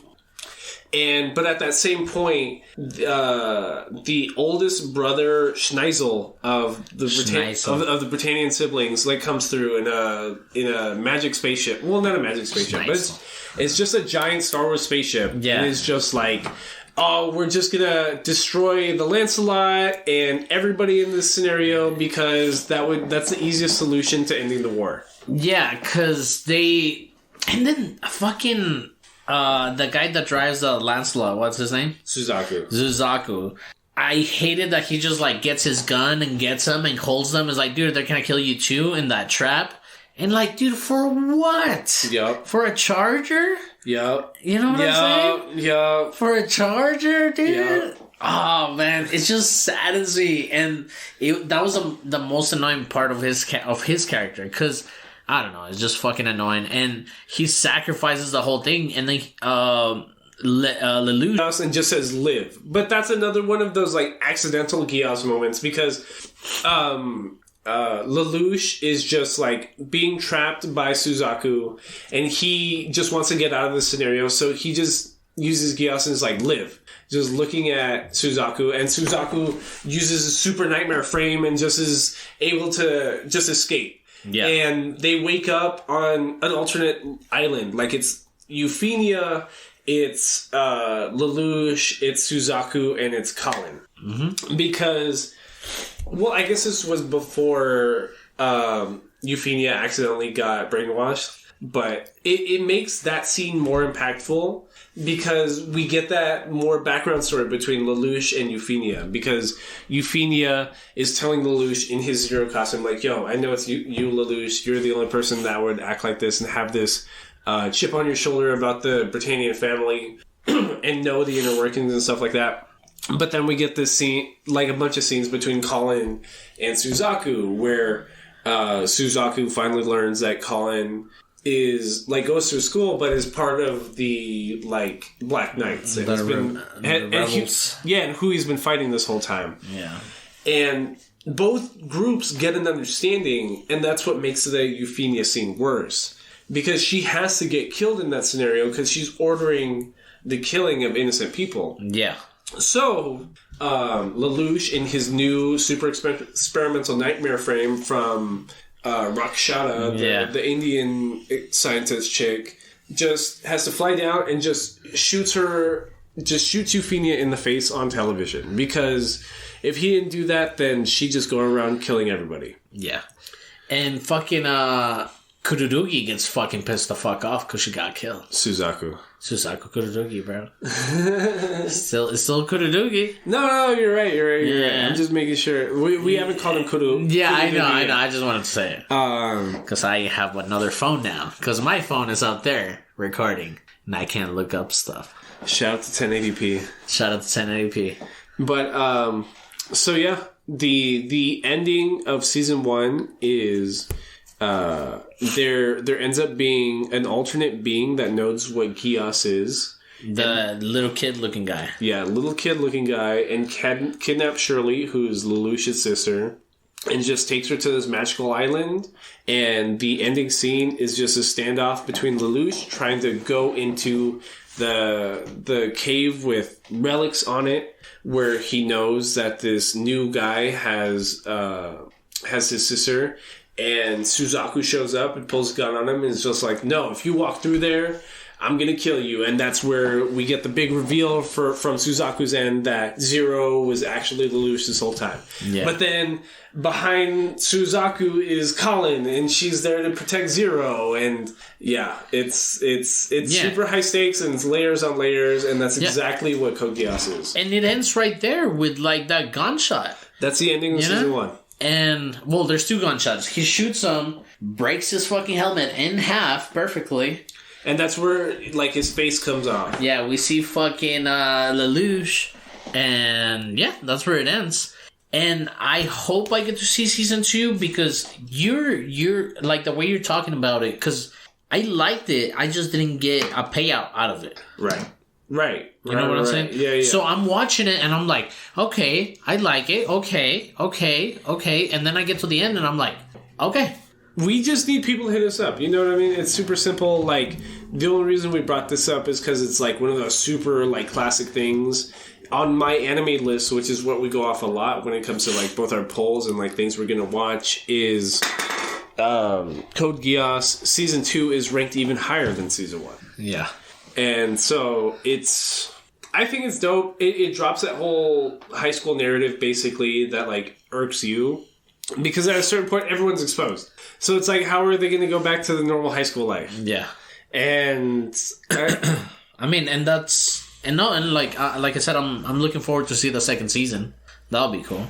Yeah, because, like, on my anime list, Season 2 of Code Geass is, like, top 10 anime. Okay.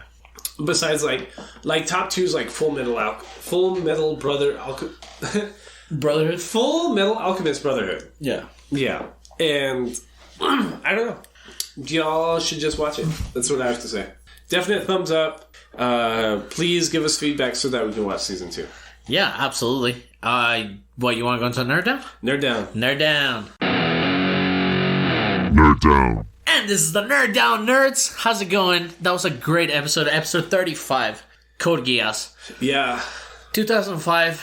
I wanted to stay in 2005. You wanted to stay in 2005? Yeah. Why what happened in 2005? No, I want that to stay in 2005. You don't want it to be in 2021? That's so mean.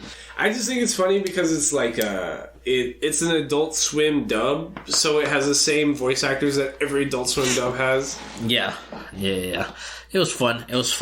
So this next week we are gonna watch Dead Man Wonderland. 13 episodes. It's 12 episodes and 1 OVA, so technically 13 episodes total.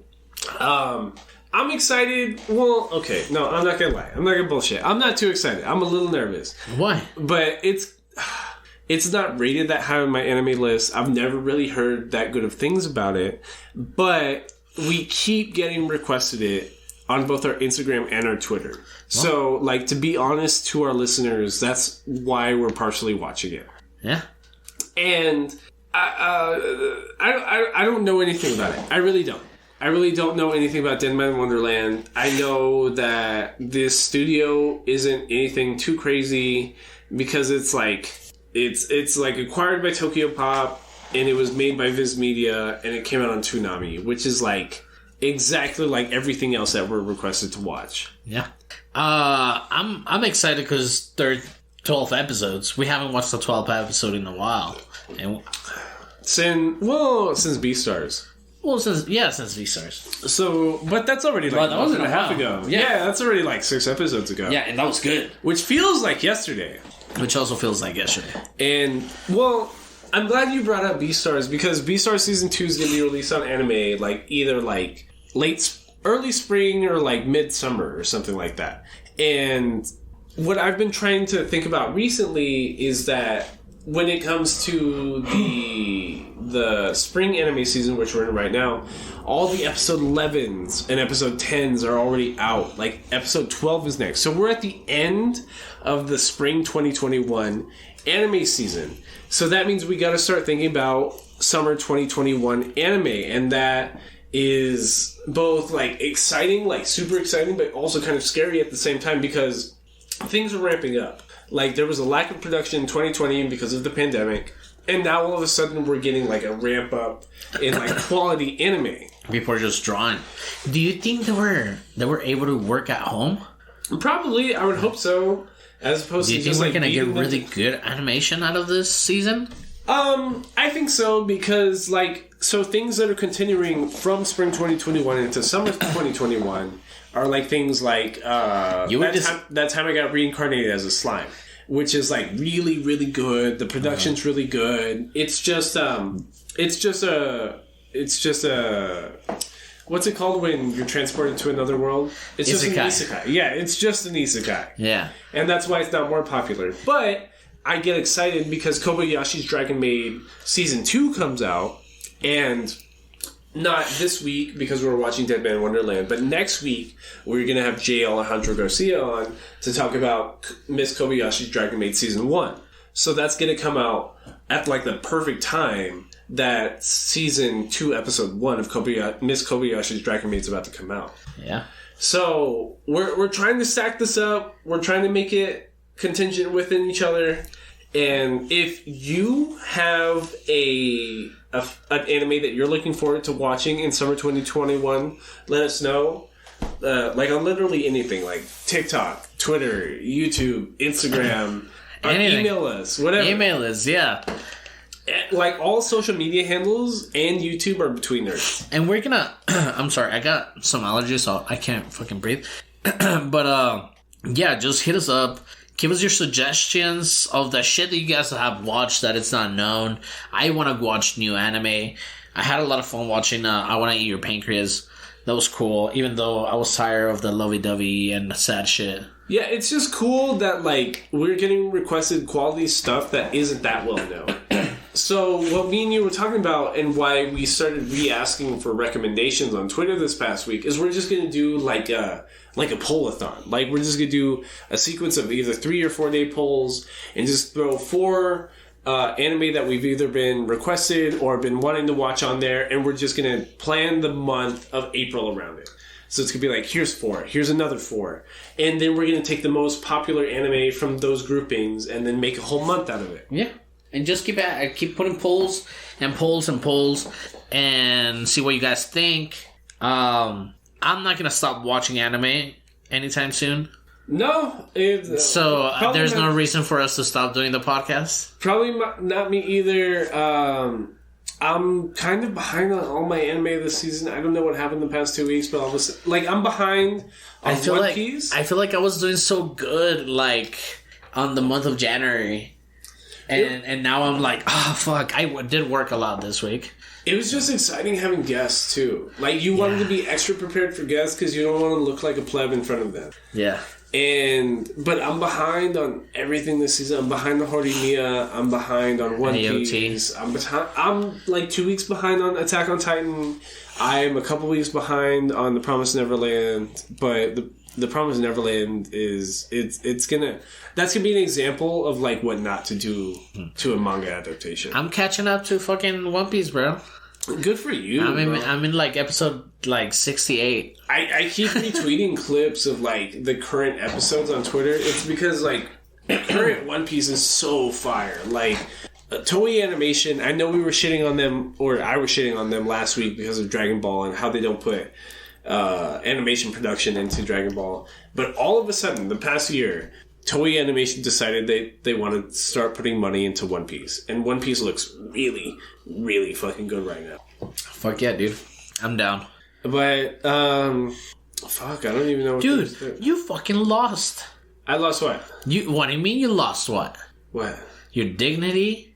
I lost my dignity to what? Your fucking... Your Yu-Gi-Oh! Fucking game. Oh, so... What happened? You haven't thought it was a non-sanctioned tournament. It's not a real tournament. So, what's going on is that Konami has still not officially sanctioned Yu-Gi-Oh! Tournament. So, no card shop or hobby shop can host like a real locals tier 1 tournament because of COVID restrictions, because Konami doesn't want to seem like they're promoting the interaction of people, although that they've been doing official tournaments in Japan for like months already.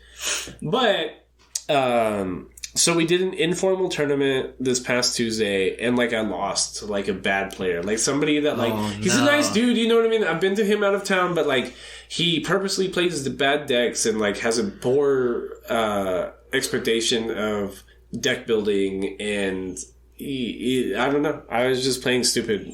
I don't know. But I'm going to go play tomorrow at 2 p.m. at Military Gamer Supply here in El Paso.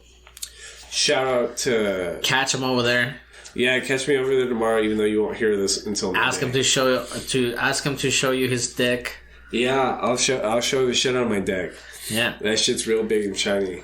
But, it seems like we're finally getting past COVID, because I didn't bring this up I don't remember if I did bring it up, but I got the first round of the vaccination. I still need to get mine. Yeah, you do. I'm about to go into a hospital. You go into lots of hospitals because that's your job. Yeah, but I do when people are not around. What? Oh, because of birth? Yes, because of birth. Oh, okay, I'm lost. But... Yeah. VNA and Alder are expecting at any time. This is so if anything, if you're listening to the podcast frequently, just keep an ear out. Follow closely on probably for Twitter. Rescheduling. Yeah, rescheduling things. There's just random things that we're expecting to happen, which is like nobody's fault. You know what I mean? Like if I was having a kid, you wouldn't hear from me for months. Like so. I put up a mirror for you today. You put up a mirror for me today, and because I just think it's funny because.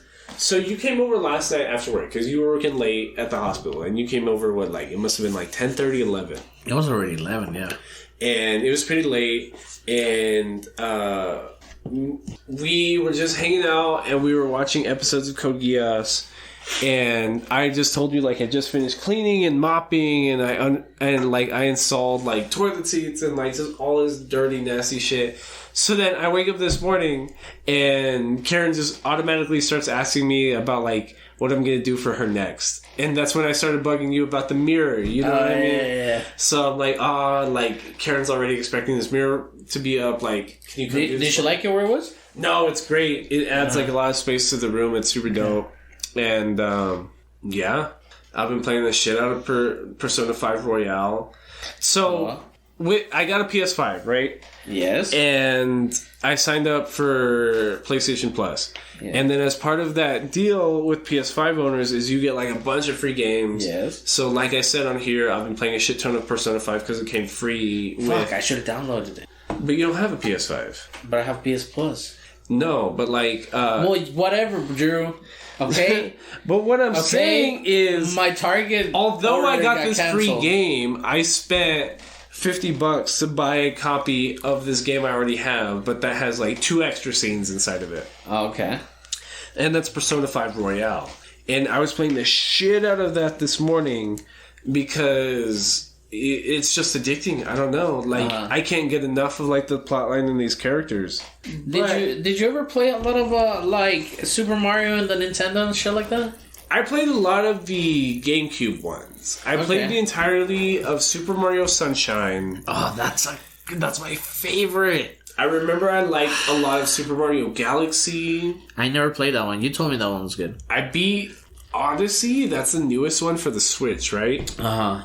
Yeah, Odyssey's good. Odyssey's good. I beat Odyssey, and I don't think I ever beat... Yeah. Wow, I'm stuck. I never beat Nintendo the Mario 64. Really? No. You're whack. It's just I don't know why I never did, because I remember I had Nintendo 64. I remember I had Donkey Kong 64. Bro, Donkey Kong 64 is one of my favorite games ever. But I don't think I was ever buying games at the time. I remember that you could go to Blockbuster and rent games. Yeah, and just keep them forever. Yeah. Yeah. Or for like really long periods of time. But like, I remember doing that with Mario 64, and I don't ever think I beat it. So I'm waiting for that port of Mario 64 on the Nintendo Switch. Yes. And I'm also waiting for just ports of old games. Like I want Ocarina of Time. Yeah. Wind Waker. Well, Nintendo announced that we're going to get Skyward Sword this year for the Nintendo which is Switch. Cool. It's not. I literally think that's the worst like Legend of Zelda game. Yeah. Because it was going off of the Nintendo Wii system, and so they reused maps like 4 or 5 times. Yeah. They reused the same boss like 6 times. Yeah. And oh yeah. Do you remember that? Yeah, the one that he's like all cool and shit. Well, it's like so there's like the first time you go on this map, it's like a lava map. Uh-huh. The next scene, it's like underwater, and then it's a regular land map. And then the dude with the white hair, you have that same boss fight with him 4 times. You fight the giant aardvark, no eye looking scaled thing like 5 times. And it's just because the Wii U couldn't handle super complex games. Right. So they kept having to rehash old systems when it came to this game. So it's literally like the worst core Zelda game. I really love Wind Waker. Wind Waker is amazing. Wind Waker's great. The other day I heard a hot take on that it was that it doesn't have any dungeons. It does have enough. It has like 2. Yeah, and it doesn't have that feel of what Zelda was, but it is better. It is better because it's open world and it's interactive as far as your recipes, your armor. That's what people like about Breath of the Wild too. You know what I'm it's saying? super, super open world. Yeah, and it's amazing, but I do miss every single time I go back to Ocarina of Time because Ocarina of Time was very well fucking structured. But see, that's what I mean. Why can't we get Ocarina of Time or Majora's Mask for Nintendo Switch? Why the fuck would it have to be Skyward Sword? Who cares about Skyward Sword? What are they waiting for? For it to be better? Maybe? Hopefully? I don't know. I don't know what the issue is, but... Because I know there's a big barrier when it comes to, a big, technology barrier when it comes to portable consoles. And Nintendo Switch broke that fucking barrier with the Switch. They're about to announce a new Nintendo Switch console too. Yeah. So there's going to be a 4K, extra resolution rate, Nintendo Switch that's somehow still going to be portable. Because that's why nobody wants to make Nintendo Switch games. Because you have to make the frame rate for a regular TV version, but then you have to do it for a portable version at the same time. And that's why studios don't want to do that. Yeah, they're like, fuck that. It's just twice as much work. When literally twice as much work for the same game. I really love Nintendo. I can't wait when they come out. Well, they did remaster Sunshine, but it wasn't that. Did they redo Sunshine? Yeah, I think so. Didn't they? I don't remember that. I think they have the $60 version of 64 Galaxy and Sunshine. Oh, that's right. Yeah. Oh, that was announced recently too. Yeah. Yeah. Apparently at Costco, I saw that it's pretty cheap at Costco. I want to get that. I do want to get that. That'd be because cool. those are my favorite Nintendo games. So this is where I was going. Because do you want to watch Dead Man Wonderland or do you want to play some Nintendo fucking games on my Switch? I feel like games aren't as easy to talk about. Oh, absolutely not. And I've... No. Right now, after this recording. Oh, not as part of the podcast. Not as part of the podcast. Oh. No. Because our plan was to watch... We're going to start watching Dead Man Wonderland after we finish this recording. Yeah, that's what our plan was. But I'm trying to... You're trying to play some Super Nintendo games? Not to talk about in the podcast, but... Whatever. Instead. But, I don't know. I kind of want to start Dead Man Wonderland. Because me and Karen are going to San Antonio next weekend. And... we need to finish it? If we're... So, for people listening this far in, I'm not sure if anyone listens this far in, but me and Karen are going to San Antonio next weekend. So, able to get an episode on time next week... we would need to record on Wednesday, which is the 17th. Yes. And that doesn't seem all that likely, which is why me and you were going to start trying to watch episodes right now. So if we're not able to make that deadline on the 17th, we won't be able to record until that Monday, which is normally our regular upload time. So all of next week's uploading schedule might be fucked. But we're not sure yet. It's Saturday night. It is Saturday night right now. You have all Sunday night. Ooh. It's hard, but I'm going to try my best. I'm just saying I want to play some Nintendo games. I'll probably watch Nintendo games after you leave. Yeah. Well, I'm probably going to play... I'm going to probably go home and play Persona. No, no, I'm not. No, we're going to keep drinking our blue cups. We're going to keep drinking our blue cups. Our blue cups. Our green cups. But is that it? I think that's it. Please use the hashtag anti-trafficking nerds to help so that we can donate to to the Hope Paso del Norte Center of Hope. Yes, El Paso del Norte Center of Hope. Also, please follow us on Twitter, TikTok, Instagram, Between Nerds. We're in every fucking podcast. I don't know. We're on Pandora. Who's on Pandora anymore? I don't know. Ooh. We're there. Google Play, Spotify, Blurb, or whatever it's called. Yeah. Yahoo Podcasts. Follow us. And don't forget to email us betweennerdpodcast@gmail.com. Don't forget our original post that use hashtag anti-trafficking nerds. You will automatically be entered into the March giveaway. We have probably 0 entries right now. So. Yeah. Which makes us sad, guys. But use it. Use it, and this has been Between Nerds.